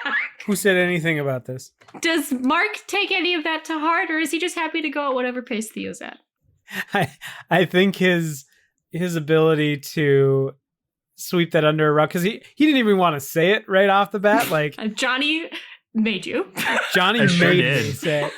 And so I think there was a statement that was made, hey, do you want to, and then when you quickly denied it, I was like, oh, okay, that's fine. Yep. Love you. Yeah, that was the echo in my brain. But yeah, I don't think Mark really wanted to, obviously prominently display that. I think he wanted to just kind of wait until she was ready. And I don't even know. Well, you found out what shipping is, I think, finally. Mm-hmm. I mean, kind of. I had to ask at the beginning of this thing. I do think it's cute that, like, sort of by virtue of what an outcast he's been, the one thing that Mark very intuitively understands about... No, I'm lying, because I was going to say the one thing that Mark very intuitively understands is other people's boundaries, except he keeps calling them on his brain phone without asking. But maybe that's something that he has grown into, of like, He learns. in the same way that you can't just like hop into someone's brain and say hi. My saying this thing can't necessitate that you say Right. it also. And like the reason I asked if you want to move in versus just taking your things to my house is because I thought no might be an answer. Right. Because I do think if Mark had thought like, oh, and then we'll live together, he would just like go to your parents' house and be like, hi, I'm here for Theo's stuff. What do you mean she can't live with me? Oh, she didn't tell you? Well, that's okay, because I didn't tell her. Oh my God. You know what? I go back. I want to replay this whole thing. Well, then by that same token, Miah, how do you think like Theo feels about her relationship with Mark? How's it going? Is she gonna ever tell Mark I love you? I think so. Theo and Mark, it's very much like a dance. It's like two steps forward, 2 steps back. Theo was really excited about like the date with Mark, but it was kind of like a little dampened with Ketrel there. I think with Theo and Mark, there's been times where Theo's like, yeah, like fuck it, like I'm with Mark, and then she gets some like confusing messages or signals from Mark. We're in a good friendship. All right, you know what? Reverse the roles. If Mark was part of the Maggio, she would have came in and just took me. No, that's not. No. I'm just kidding. Theo and Mark are both very awkward socially. and just don't know how to comfortably express love and affection to one another because nobody really taught them growing up. It becomes a sort of repetition of Theo's like, okay, so I want to have a template for what the next thing is. And like that becomes the conflict of like, okay, so now if I'm going to have a boyfriend, here are the things that happen with having a boyfriend. And you're not going to get those things from Mark Clayton and in your life. But it's also like, okay, like I want Mark, but I can't want. Yes. But yeah, Mark is really sweet. I'm not biased at all. The idea to like have the like relinquishing magic be a thing to like release Aaron. Did you come up with that on the spot? I think I did. Yes. I think I came up with that at the beginning of that episode to be like, there needs to be something other than unplugging the machine. And well, I mean, it was also a good callback, to the beginning of this season, or was it season 2 of the like, no, it was season 2 of what you want. Like, what is it? Is all you ever had, or fuck, whatever the words are. Isn't this everything you ever wanted? Yeah. It's that. Yes, it was a callback to that, and this idea of that thing that had become a thing accidentally because I kind of thought my plan. Well, I don't know that I can fully talk about this part, but like that thing with isn't this all you ever wanted? When you started rejecting the things that you got. That did give me the idea for this, that like they were intended to be given to you such that they could hold power over you, that they might be taken away. But you pushing back against them and refusing them had a power of its own. And I thought that plus Mark's wing sacrifice became very interesting. But also, I'll go ahead and confirm this long-held suspicion you've all had about me. I wanted it to hurt. I wanted the end of this arc and the way that you went about saving this person. I wanted it to be painful. It was so bad. Like I just remember fucking editing this and just being so sad. I think at one point I cried editing it because I was just like, Jonny was so mean to Aaron. It isn't just like, oh, Aaron is tied up. Aaron no longer has limbs. Like, yeah. I mean, Aaron is very dear, obviously, to me because he's family. But then he also became dear to all of us. I hate you. He's a sweetheart. There's a moment in that session where, like, I, as Lauren, but also as Kira, like, had to literally take a breath because I was just like, I'm trying not to freak out and just kill everyone in this room right now because I'm so angry that they did this to my sweet boy, Aaron. Can I also touch on, like, I feel like it was also really interesting because, like, I feel like Casey and Kira switched places in a way, like at least the mindset, because I feel like Casey was trying to stay calm and figure out the situation, whereas like season 1, half of season 2, Casey would be like barbarian smashing everything. Find me some shit so I can blow it up. Yeah, and I think Kira, not that she fully went that way, but like had some of that energy. I almost did. Well, and when I was fighting Nathaniel, I definitely did. Because it was like, oh, this is a person that I can throw all this repressed anger that I've had dealing with Casey these last few days. Speaking of, at the end of this mystery, isn't that when we also interrogate Nathaniel Rose at doors? Yeah, we interrogated Nathaniel. That was a whole thing. Kira gave up her shadow powers. That was the final tether that got rid of the tether with Aaron. So she's got no shadow powers. Also, Anna's becoming human or opening, as Lincoln Ramsey said. I hate that. Eye color changed, and I think she has a middle name. She got a middle name. Yeah.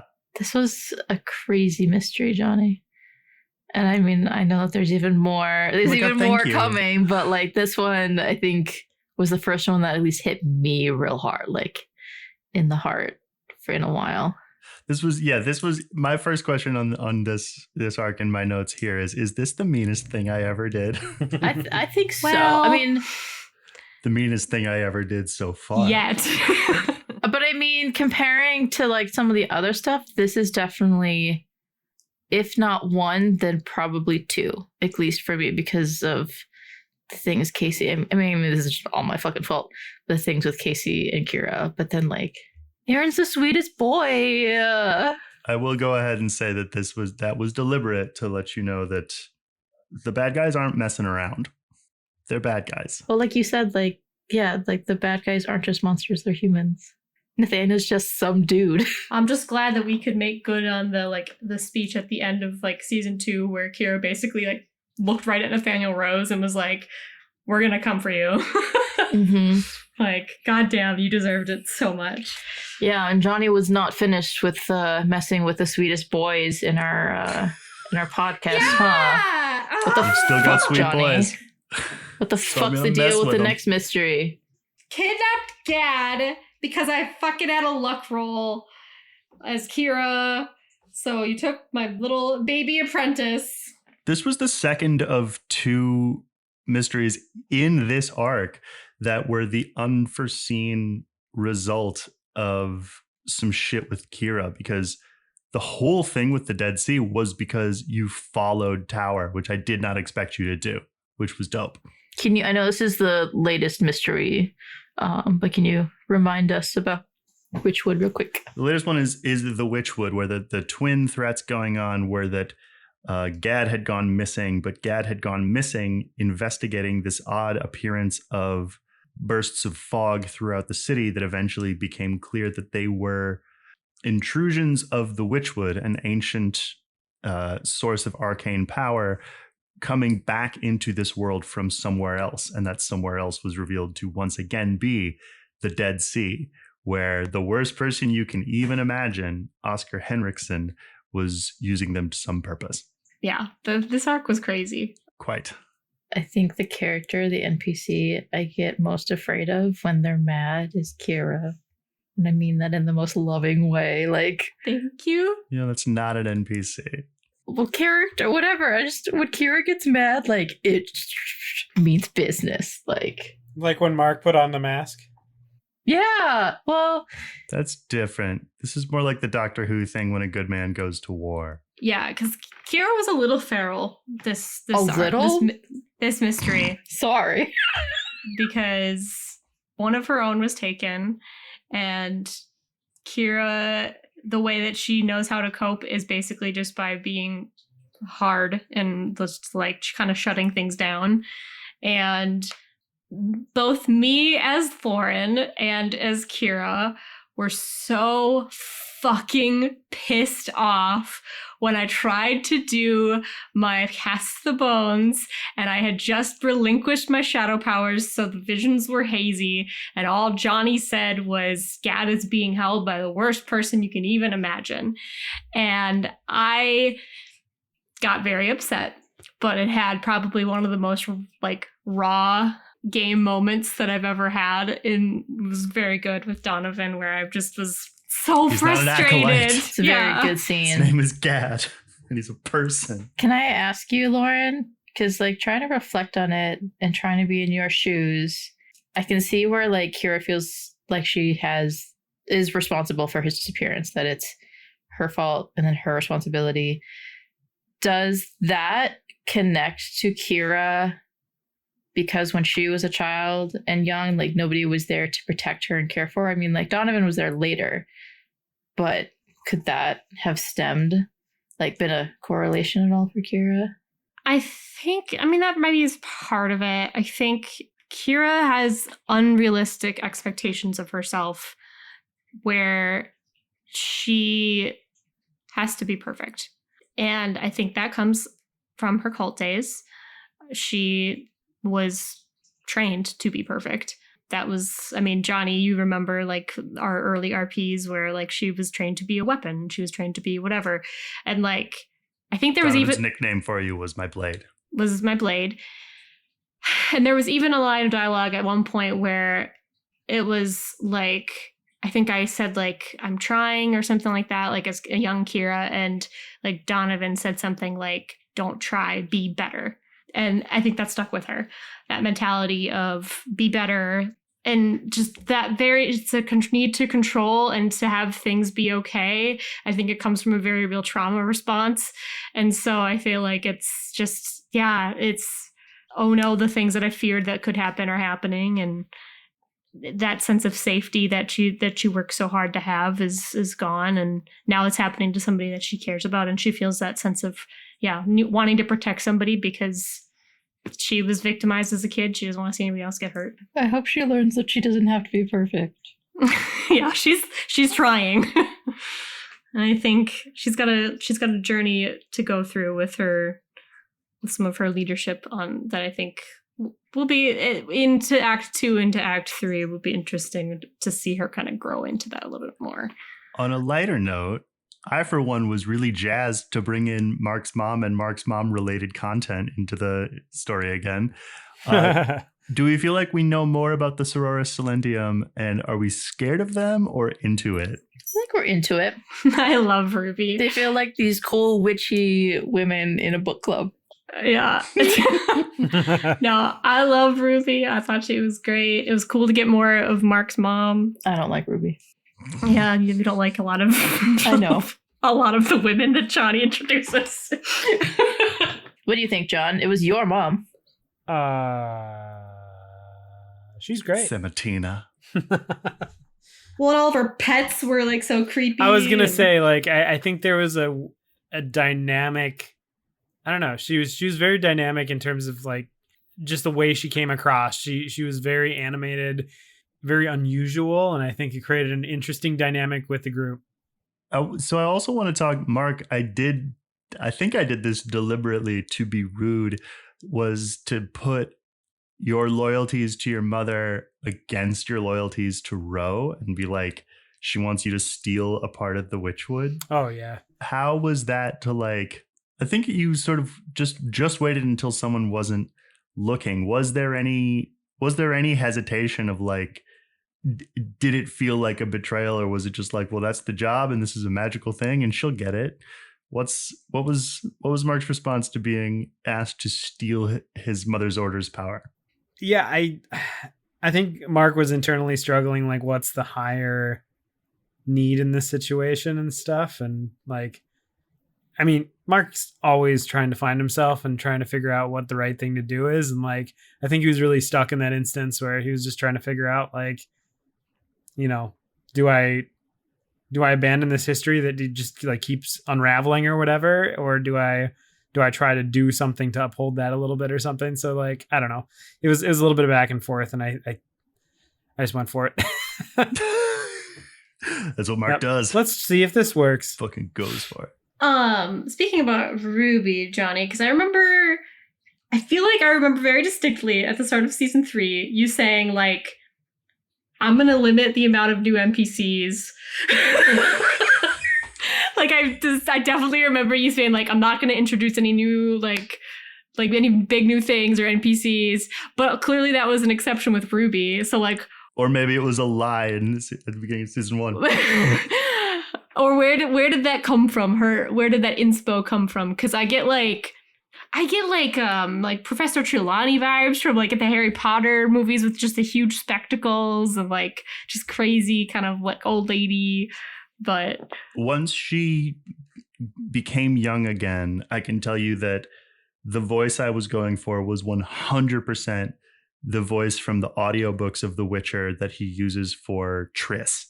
That just like very educated, very kind of pretentious, certain of how things are going to be, and this is simply what we are going to do, and it's not going to be up to you. And like, then it became a sort of like revert. And then I was like, oh shit, what's her old person voice going to be? That came much later and wound up being my fave. It's even better. It was very clear that you were having fun playing her. Like I remember at one part you're like, stop, like something like that. And I was just like, oh, Jonny is going off. Yeah, I really, really went for it, playing her with her like rundown ass house that was only like, it's kind of gives me like Hag vibes almost, like with some of the stuff going on with her. Well, yeah, that like, how would you live if most of your skills involved just like snapping your fingers so that and then having your room be clean, and now you have to clean your room. And now you have to like cook food when you used to just be like, nah, you would do everything kind of crappy Yeah. and feel fine about it because it's like, well, this takes as much effort as it used to, but one lowers one's standards. So yeah, I had a great deal of fun with Ruby Black. Yes. Yeah. Ruby's not the only character that comes into I was going to ask about Yano. See, the thing that I'm curious about is why the fuck is Emily and Yano working together? I needed a way to get him back to town. Like, yeah, this was another thing where a move had been taken that you were like, I want a mentor and I want it to be this character, which again was a shock that like this character that you mean this character that you haven't seen in human months. Oh, yeah. And also had a kind of falling out with. It would have been very easy to be like, well, he's going to come back to town for you. But that wouldn't have made any sense for him to just be like, I wonder what is happening with that person I met one time. So something had to bring him back, and it made sense for independent operator Emily Sutcliffe to be the one who's like, now that I don't have my old resources because kind of fuck that place, how would I behave in this like working independent world? And what you would do is work with other independent contractors.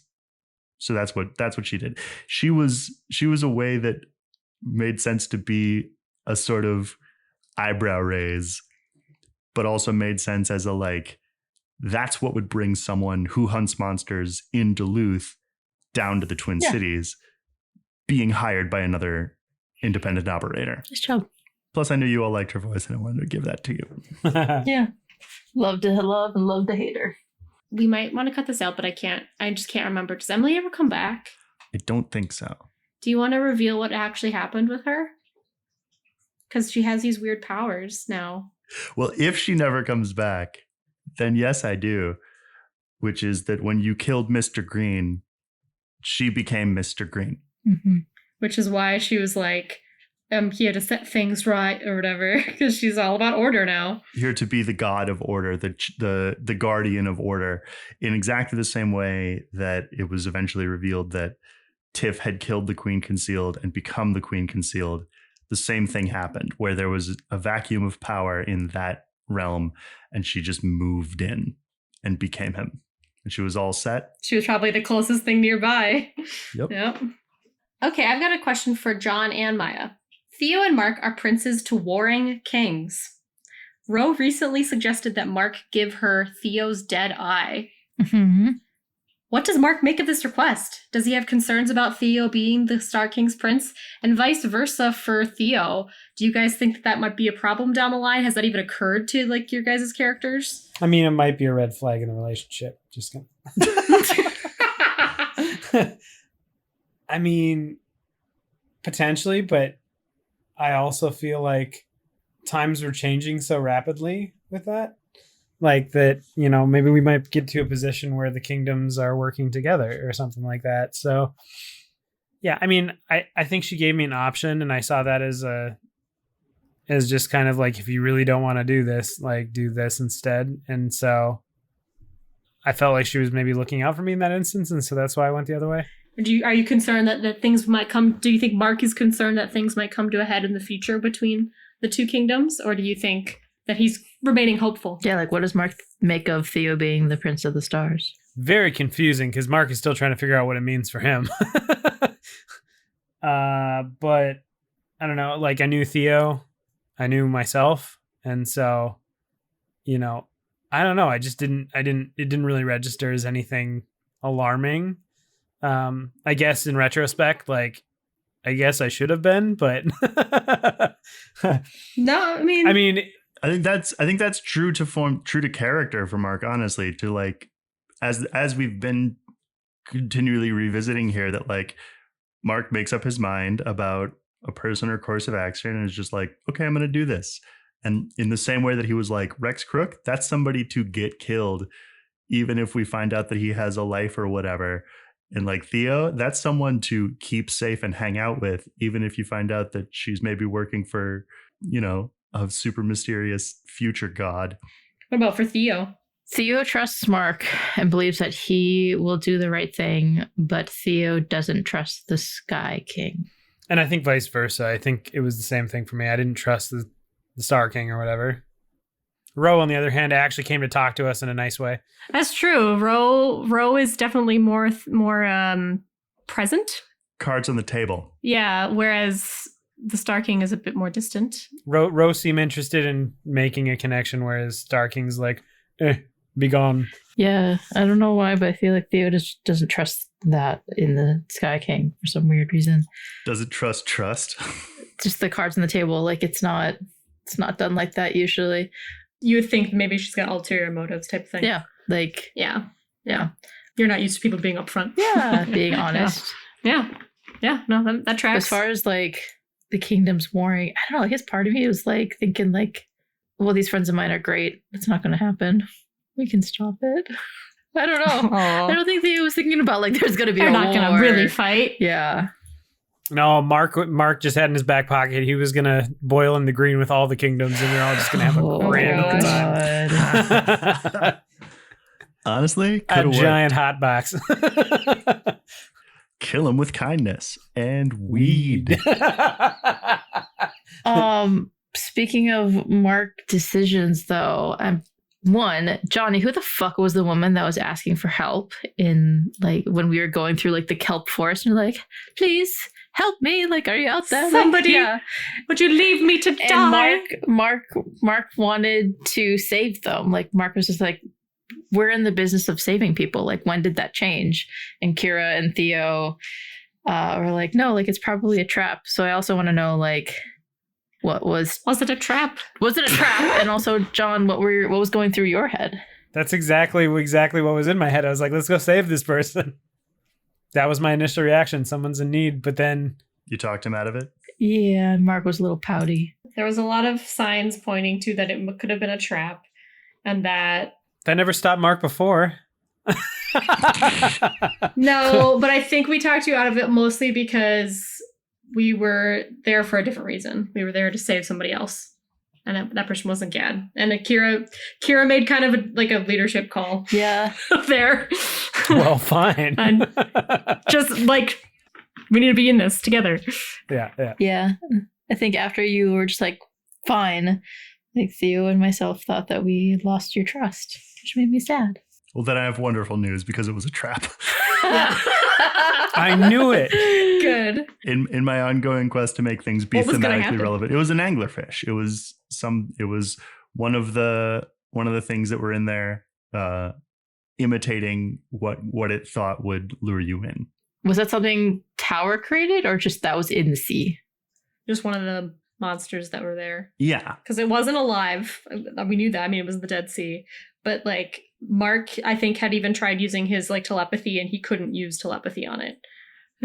Theo had also gotten the warning from the Star King where it was like, he who fishes in the sea gets bit. No, he said that somebody wasn't going to make it. It was the monsters that were based on the tarot reading. It was when it was those things that were like, there was a Knight of Cups. Whew. All right, well, that puts that to rest. I don't know. I still think we should go save him. No, it was so sus. Please help me.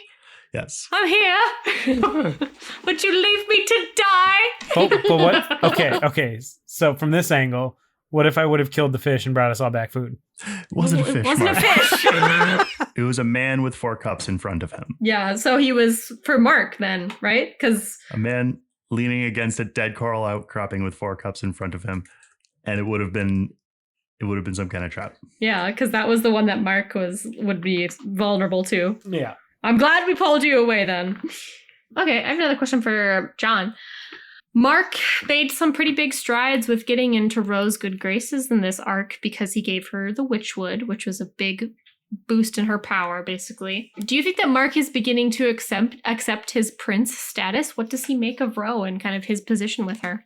I think that's what I was talking about a little bit earlier, is that I felt like Mark was just trying to figure out, which side to lean, and he had status and purpose as a prince, and he also was still learning about his past and everything, and he felt like if this is something that he truly was a part of a while ago, then this this is the appropriate step to kind of take. Whereas his immediate family and stuff like that had so much going on that was wrong with it. Father is Rex Crook and,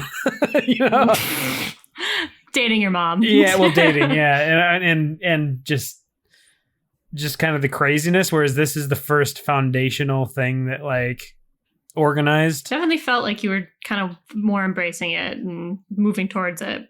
Yeah, stepping into the role. Yeah. Well, because you even made you promised. I think you made a deal with her. It was the validation that I was doing things right too, I think, is that whereas, mom supporting you and stuff like that, that's cool. But like, right.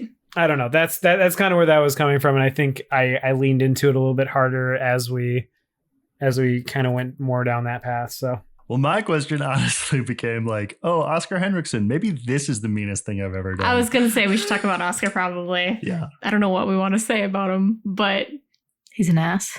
He is an ass. He's the ass that doesn't realize that what he did was wrong. Yeah, and that he thinks he's in the right, and like who's this guy again? I forget. Oscar Henriksen is he worked with ears, but he specifically with a drum, and he was basically responsible for what happened to Kira when she was a young girl. He decided to put her in a home that would abuse her physically so that her mind would break and develop different personalities, including Ember. It was all comes from Oscar. The horrid PowerPoint that you discovered at the end of season 2, he was the author of that turned her into, that like basically outlined the trauma of Kira's childhood as salient points. Yeah, a business proposal. I was going to say, you had a pretty rough time dealing with that, didn't you? Yeah. Like, just coming to terms with all of that. Well, no, I'm just remembering kind of the interactions with just how you were emotionally kind of handling that and the tasks at hand and everything at the time. I think this first act is really is Kira kind of actually getting some moving from a place of just like utter grief over what she just has discovered but still trying to get some answers and fill in some blanks to finally, by the end of when we get out of Act 1, to actually moving forward for the first time in a while. She's been very stuck. Yeah. And so very excited for her to be, Kira's never going to be the chipper one. She's not Anna, but I'm very excited for her moving forward into Act 2 and 3 because I think she has a little bit more of a lightness to her that I think is needed. Kind of a little bit of closure from the whole situation. Yeah, and a sense of purpose and kind of like, okay, so this horrible things happened to me in my past, but that doesn't mean that I maybe can't change how things move forward. Like what now? Yeah. Yeah, so I think Oscar represented a lot of just horrible, horrible things for her, and she never even knew this guy, but it was suddenly, here's the person in front of me that is more or less responsible for the last 30 years of my life. All of me, yeah. The way that I am. That was pretty fucking hard. There's probably even worse stuff to come, I think, with some Kira's, but yeah, I don't know. It's a good move forward for her, and it was hard to deal with. But what are your thoughts, Jonny? I mean, those are my thoughts. I think like my intention for it was that to see where he had gone and what he had become would make it sort of both more and less terrifying for her, because what I think I kind of did without really meaning to was make that PowerPoint document horrifying by its banality. That this idea that there was just this shadowy, distant, faraway something who doesn't care about you and kind of doesn't even hate you, but ruined your life anyway. And like, that's a certain kind of horror. But then to meet the person and also see that they're physically monstrous and like sort of doomed to roam this weird hell makes it both less scary because I can at least see this thing now and force him to have some kind of a awareness of me, but also more scary because It was also scary too because of the thing that was going on with him with like this fire that was possessing him is apparently like he was trying to like copy it or whatever for himself, the same fire that is Ember within her. Mhm. And so it was also scary for Kira in a new way to see like, oh, this is what could be unleashed within me. What could happen to me? Yeah. Like this destruction of everything, this whole Dead Sea is dead because of a power that came from me. Mm-hmm. And like that in itself is terrifying. So I think she has a new purpose now of let's not make that happen. So it's good to get some closure on that. Speaking of closure, unless anybody has any looming curiositas, I think that's a perfectly cromulent place to end this episode of Book Club. Thank you for hanging out with us as we reviewed Act 1 of our Season 3 and reminisced on some of the worst things that have happened to some of our favorite people. If there's anything that we didn't touch on from this first act, feel free to ask us in the Ask Us Anything section in Discord, or you can find us, on the social medias. Ask us questions. The usual suspects. We check our messages. And also, we will be back in just a week from now on November 7th with the next episode of the cover story and a whole new mystery. So that's really exciting. Plus, if you subscribe to our Patreon, we actually have the final episode of our Blades in the Dark mini-series also coming out next week. So exciting things coming up.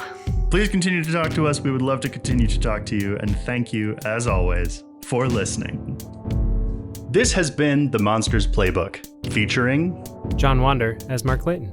Lauren Johnson as Anna and Kira Ashwood. Miah, Detjen Wander as Theo Nessos. and Jonny Grubb as literally everybody else. Our theme song is by me, Jonny Grubb. The Monsters Playbook is produced and engineered by Miah, Detjen Wander and edited by Miah, Detjen Wander and Lauren Johnson. If you like this episode, please tell a friend. We love friends. You can find The Monsters Playbook on the social network of your choice. We're on Facebook, Instagram, Twitter, Tumblr, and now on Blue Sky. You can also hang out with us on Discord, and if you like what we're doing, please consider supporting us on Patreon. We'll see you next episode where, as always, I'll have some good news and some bad news. Thanks for listening.